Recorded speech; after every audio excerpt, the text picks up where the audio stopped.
नमस्कार। तो इस वीडियो में हम लोग देखेंगे कि निफ्टी की जो हमने एनालिसिस की थी उसके बेसिस पे निफ्टी का मूवमेंट कैसा रहा है और आने वाले टाइम में निफ्टी क्या कुछ कर सकता है। तो आगे चलने से पहले एक बार डिस्क्लेमर देख लेते हैं। इस चैनल पे आप जो कुछ भी कंटेंट देख रहे हैं वो सिर्फ और सिर्फ एजुकेशनल पर्पस के लिए है। इसमें कोई भी इन्वेस्टमेंट या ट्रेडिंग एडवाइस नहीं दी जा रही है। अगर आप कोई भी ट्रेडिंग या इन्वेस्टमेंट डिसीजन इस वीडियो के बेसिस पे लेते हैं तो ये आपका अपना रिस्क है। कोई भी इन्वेस्टमेंट रिलेटेड डिसीजन लेने से पहले आप अपने फाइनेंशियल एडवाइज़र से कंसल्ट कर लें। तो निफ्टी में आज 25 फरवरी 2026 को क्या हुआ और ये कैसे फिट बैठता है जो हम लोग ने अभी तक स्टडी करी है। हमने कहा था 19th को हमारा पिवट है, यानी कि ये बड़ी वाली कैंडल जिसको हमने पहले ही प्रेडिक्ट किया था कि क्या होगा यहाँ पर। दूसरा, हमने ये कहा था कि आने वाला जो पिवट है वो 26-27 फेब होगा और वो जो होगा वो इससे नीचे बंद होगा। तो अभी तक हम लोग देख रहे हैं कि मार्केट उसी तरीके से मूव कर रहा है। आज 25 था, कल 26 और 27, तो ये दोनों में से एक हमारा पिवट होगा। मैं दोनों डेट इसलिए कह रहा हूँ क्योंकि एक दिन का ऑर्ब लेके चलते हैं। जो ज्ञान के फील्ड में है वो समझ रहे होंगे कि जब मैं ये टर्मिनोलॉजी यूज़ करता हूँ कि एक दिन का ऑर्ब लेके चलते हैं। नॉर्मली कभी कभी हम लोग 3 दिन का ऑर्ब लेके चलते हैं, पर यहाँ पर एक दिन को ऑर्ब लेके चल रहे हैं बिकॉज हमने टाइम रेंज को रिस्ट्रिक्टेड रखा है। तो आज की मूवमेंट देख लेते हैं क्या हुआ। अगर आप डेली कैंडल पे देखेंगे तो ये एक रेंज बाउंड मूवमेंट है और ये हमने जो स्टडी करी थी उससे इनलाइन है, क्योंकि ये अभी भी ऊपर जाने के लिए स्ट्रगल कर रहा है पर वो जा नहीं पा रहा है। हम लोग इंट्राडे पे देखते हैं कि क्या हुआ। आवरली चार्ट पे देखते हैं। निफ्टी खुलती है 9:15 पे और उसने एक घंटे में जो उसको अप मूव देना था दिया। उसके बाद अगले घंटे में एक उसने हाई बनाया और उसके बाद वो कंटिन्यूस लो गिरता रहा और ये एक बड़े कैंडल के साथ उसने गैप फिल किया। अगर आप देखेंगे तो ये जो गैप फिल था, ये जो मॉर्निंग में निफ्टी गैप अप खुला था उसको उसने एक बड़े से कैंडल जो 1 घंटे की कैंडल है उसमें उसने पूरा किया। तो ये निफ्टी के मूवमेंट है। ये इसने ट्राई तो बहुत किया कि मैं ऊपर जाऊं ऊपर जाऊं। अगर आप देखेंगे ना तो ये कंटिन्यूस ट्राई है। यहाँ भी यहाँ भी एक गैप अप की गई थी, राइट। ये गैप अप किया गया और फिर उसके बाद आप देखेंगे कि मार्केट नीचे क्लोज हो रहा है। यहाँ पे मार्केट में अच्छी तेजी आई, फिर कुछ हो नहीं पाया, यहाँ पे स्टेगनेंट हो गया। नेक्स्ट डे गैप अप, फिर ये नीचे गिरा, फिर यहाँ पे मार्केट वहीं पे खुलता है, यानी इनफैक्ट इतना गैप डाउन खुलता है और ये जो गैप डाउन खुला बट स्टिल उससे नीचे ही रहा। उसके बाद मार्केट ऊपर जाने की कोशिश करता है गैप अप के साथ, बट अगेन वो जा नहीं पाता है। तो ये यहाँ पर आपको स्ट्रगल दिखा रहा है निफ्टी की। बट अगेन ये जो कुछ भी हम लोग देख रहे हैं ये शॉर्ट टर्म का व्यू है। मैं कह रहा हूँ कि निफ्टी नीचे क्लोज होगा इस वीक में, बट लॉन्ग टर्म पे मैं बुलिश हूँ। इस बात को मैं बार बार रिपीट करके आपको बता देना चाहता हूँ, क्योंकि मेरी स्टडी ये कहती है शॉर्ट टर्म में तो जो अभी नीचे होना है वो हम लोग डेली वीडियोस में, वीकली वीडियोस में डिस्कस करते रहेंगे, बट लॉन्ग टर्म में हमें एक अच्छा मूव दिख रहा है। हमें फोकस उस पर भी करना है। अगर निफ्टी 25 के से 50 के पहुंचने वाला है, वो रैली हमें मिस नहीं करनी है। तो और हम लोग आने वाले कुछ साल में देखेंगे कि ये चीज़ होता हुआ हम लोग देखेंगे। मैंने आपको एक बार एक वीडियो में बताया था, मैं फिर से आपको बताता हूँ, इस डेली वीडियो में जाता हूँ। यहाँ पर जो कोरोना का फॉल आया था, एक मिनट। हाँ, यहाँ पे जो कोरोना का फॉल आया था, ये यहाँ पे निफ्टी कहाँ पे था, यहाँ पे निफ्टी था 12,400। इसको मोटा मोटी हम लोग लमसम 12,000 लेके चलते हैं। और उसके बाद मार्केट गिर जाता है कहाँ तक, यह आ जाता है 7,000, मतलब 5,000 की फॉल है। अगर मैं इसको 12,000 पकड़ूं तो 12,000 divided by 2 which is around 6,000। That means ये करीब करीब 60, मतलब ये करीब 40% गिर चुका था। निफ्टी में यहाँ पर कोरोना में अगर मैं यहाँ पर इस तरीके से देखूँ, ये तो आपको खैर अलग नंबर देगा, बट ये भी हमारा एक अच्छा पर्पस है। अगर आप देखेंगे तो ये करीब 40% गिर चुका था। निफ्टी में 40% की गिरावट के बाद भी, राइट, यहाँ पर सब लोग जब हिम्मत हारेंगे तब जो बड़े प्लेयर्स हैं वो एंट्री मारते हैं। और यहाँ पे आपको कुछ समझ में नहीं आता है इस टॉप पे, और जब गिरता है तो फिर दिमाग तो कुछ काम नहीं करेगा। टीवी पे आपको न्यूज आता रहेगा कि भाई अब तो बर्बाद हो गए, अभी कैश रखिए, कैश रखिए, कैश रखिए। But that is the time when you need two by. ये आपको टीवी पे उस वक्त कोई नहीं बताएगा। आप जिससे बात कीजिएगा सब डिप्रेशन में रहेंगे, बोलेंगे यार मेरा स्टॉक मार्केट, मेरा जो पोर्टफोलियो है वो तो डाउन है। तो यही चर्चा चलती रहेगी। और निफ्टी जब धीरे धीरे करके, और देखिए कितनी तेजी में गया, फटाक से 45 डिग्री के एंगल पे गया है, वो सीधा जाके छलांग मार दिया है कहाँ, 18,000। आप ऐसा समझ के देखिए 7,000 जब ये था, 7,500 से 18,000, मतलब कि ये दुगना चला गया। और दुगना चला गया कितने टाइम पीरियड में, अगर मैं टाइम पीरियड देखूं, इसका टाइम पीरियड देखूं तो कितना टाइम लिया इसने, मात्र 574 दिन। अगर मैं इसको ऐसे देखूं, इसके लो से 574, मतलब कि करीब 1.5-2 साल, राइट। 365 का दिन होता है। मैं इसको अगर ऐसे 365 का डेज का एक साल होता है, तो ये ज़्यादा टाइम नहीं लिया है।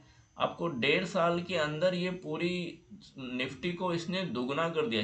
दुगना क्या, मैं तो बोलूँगा कि ये लगभग 2.5 से 3 गुना कर दिया है, अगर आप देखिएगा सिर्फ 1.5 से 2 साल में। तो ऐसी चीज़ें पॉसिबल हैं। और इसको मैं थोड़ा सा आगे बढ़ा दूँ,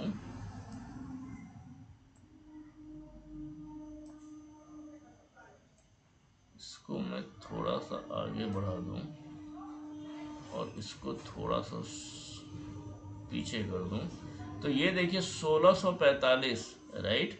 1645 का अगर मैं बोलूं, अगर मैं 400 दिन का भी एक पकड़ता हूं, 400 दिन का भी अगर एक साल पकड़ता हूं, तो ये आप देखेंगे कि लगभग 4 साल में निफ्टी कितना हो गया, 26,000। तो अगर आप यहाँ पर देखिए 7,000 से 26,000, यहाँ पे निफ्टी 26,000, यहाँ पे निफ्टी 7,000। तो अगर मैं इसको देखूं कि इसने 4 साल में क्या करा, तो 4 साल में ये हो गया आपको 7 चौका 28, लगभग 4 गुना, लगभग। अगर अगर आप कंजर्वेटिव भी लेके तो 3.5 गुना तो हो ही गया, 3.5 टाइम्स हो गया, and that too in 4 years। तो such is a tremendous possibility. तो उस चीज़ को आप ध्यान में रखिएगा। हमारा पिवट डेट्स आने वाला है। हम लोग जो डिस्कस कर रहे हैं, हम लोग उसी तरीके से आगे की कार्रवाई करेंगे। बट इस बड़े मूवमेंट को भूलिएगा नहीं, इसके लिए हमें प्रिपेयर रखना है। तो देखिए हमारी तैयारी इस तरीके की होनी चाहिए। हम लोग को यहाँ पे डरना नहीं है, और यहाँ पे हिम्मत से यहाँ तक पहुँचने की कोशिश करनी है। अगर हम लोग 3 से 3.5 गुना होते हुए निफ्टी को पकड़ लेते हैं, कुछ अच्छे स्टॉक्स अपने पोर्टफोलियो में डाल देते हैं, ट्रेडिंग करना जरूरी नहीं है। अगर आपने अच्छे स्टॉक्स को भी चुन लिया, क्योंकि इन्वेस्टमेंट करने में अगर अच्छा स्टॉक है तो मेजोरिटी ऑफ द टाइम हमें वो अच्छा मूव देकर जाएगा। तो तो हमारी मेंटालिटी अभी ये होनी चाहिए कि हम लोग उस अच्छे स्टॉक्स को कैसे पकड़ें। ठीक है, तो शॉर्ट टर्म में जो होना है हम लोग देखेंगे, आगे जो होना है वो हम लोग एक बार, जिस तरीके से अभी हम लोग स्टडी कर रहे हैं कि ये मूव जो आने वाला है 4 साल में 4 गुना हो जाना, कम ऑन, ये अगर ऐसा आपका पोर्टफोलियो में कोई एक स्टॉक हो जो 4 साल में 4 गुना हो जाए, तो आप खुद सोच के देखिए कि अगर आपने 10 लाख भी डाले हों तो वो 40 लाख हो जाता है, विच इज़ ऑसम। तो हमें उस मेंटालिटी के साथ आगे जाना है, हमें पॉजिटिविटी के साथ आगे जाना है। न्यूज़ कुछ भी आए वो सब चलता रहेगा, राइट। गवर्नमेंट है, पॉलिटिक्स है, यूएसए है, फ्रांस है, जर्मनी है, रशिया है, इनको जो करना है वो करते रहेंगे। हमें फोकस ये करना है कि देखो, न्यूज़ के बेसिस पे मार्केट, लोग तो यही दिमाग में आपके फिट करते हैं कि वो चलता है। पर अगर आपने ये, अगर आप मेरा चैनल देख रहे होंगे इतने दिनों से, तो आपने ये देखा होगा कि मैं 2 महीने पहले आपको ये बता देता हूँ कि किस दिन मार्केट गिरेगा। और उस वक्त, जब जिस दिन मैं बताता हूँ उस वक्त ऐसी कोई ना ही न्यूज़ का कुछ इंडिकेशन तक नहीं होता है, कोई ट्रिगर पॉइंट भी नहीं होता है। तो मैं आपको इन सब चीज़ के द्वारा सिर्फ यही बताना चाह रहा हूँ कि आप ये ना समझें कि हमें सारे न्यूज़ को ट्रैक करना है तभी हम लोग को पता चलेगा कि मार्केट में क्या होगा। ये एक मिथ है, और इसमें अगर आप फंसेंगे तो आप कभी भी सक्सेसफुल, मतलब सक्सेसफुल होना इट्स अ डिफ़िकल्ट थिंग। क्यों? क्योंकि आप सब चीज़ को ट्रैक कोई एक आदमी नहीं कर सकता है। We need to understand the limitation. So हम लोग एक अलग डायमेंशन से पढ़ाई करेंगे, जिससे हम लोग ये देखेंगे कि without the noise of the events still we are able to sustain and maintain good positions in the market that can make us some money। तो हमारा फोकस उधर होगा। इसके लिए अगर हम लोग टाइम की स्टडी करेंगे, और आने वाले वीडियोस में मैं कुछ एक टॉपिक पे डिटेल में वीडियो बनाऊंगा, जैसे लॉ ऑफ वाइब्रेशन, जो ज्ञान के फील्ड में है, आई थिंक उनके लिए बहुत ही इंटरेस्टिंग टॉपिक है। क्योंकि लॉ ऑफ वाइब्रेशन में जो वाइब्रेशन जो मैं कहता हूँ, ये सिर्फ स्टॉक के लिए स्पेसिफिक नहीं है, ये लाइफ ओरिएंटेड चीज़ है। अगर आप देखेंगे कि मैं इन वीडियोस में आपको क्या क्या बताता हूँ जो लाइफ के रिलेटेड है, जो वो आपको हर जगह एप्लीकेबल होता है। जो टाइम का रूल है वो आपको स्टॉक मार्केट में भी एप्लीकेबल है, आपके लाइफ में भी एप्लीकेबल है। मे बी उसके एप्लीकेशन के अलग अलग तरीके हैं, बट वो चीज़ अप्लाई करता है उसी तरीके से जो मैं आपको बता रहा हूँ, law of vibration. Each stock has its own vibration, each person has their own vibration. उनका नाम होता है, नाम का अलग वाइब्रेशन होता है। आपकी पर्सनालिटी एक वाइब्रेशन कैरी करती है। उसी तरीके से अगर स्टॉक मार्केट में बोलूँ तो हर स्टॉक एक वाइब्रेशन कैरी करता है। और अगर आपको वो वाइब्रेशन पता है तो उसका यूज़ करके आप जो जो भी आपको चार्ट पे जो भी स्टॉक दिखता है उसके बारे में प्रोडिक्शन कर सकते हैं। तो लॉ ऑफ वाइब्रेशन पे हम लोग डिस्कस करेंगे कि वो क्या है, उसका रेलेवेंस स्टॉक मार्केट में क्या है, लाइफ में क्या कैसा है। और हर दिन का भी वाइब्रेशन होता है। अगर मान लीजिए कि किसी का वाइब्रेशन एक्स है पर दिन का वाइब्रेशन वाई है, तो एक्स और वाई के कॉम्बिनेशन से क्या पॉसिबिलिटी बनती है, हमें ये भी डिस्कस करना होगा। तो इन सारे पैरामीटर के साथ हम लोग ये देखेंगे कि इसका यूज़ हम लोग स्टॉक मार्केट के चार्ट पे कैसे करेंगे। तो ये सारी चीज़ें हम लोग डिस्कस करेंगे। तो one thing is law of vibration, और इसके साथ 2-3 मैथमेटिकल कंसेप्ट है छोटे छोटे, उस पर भी हम लोग डिस्कशन करेंगे। और there is another topic which is 7 hermetic principle. मुझे नहीं लगता इसके बारे में लोग ज़्यादा जानते हैं, बट ये भी जानना बहुत ज़रूरी है, because this applies to the way you are and the way you see the stock market. So just to have a correct mental picture of how to see things, we need this 7 hermetic principles. So we'll discuss this in coming videos. So it is going to be very interesting. So stay tuned. So that's it for now. Namaskar.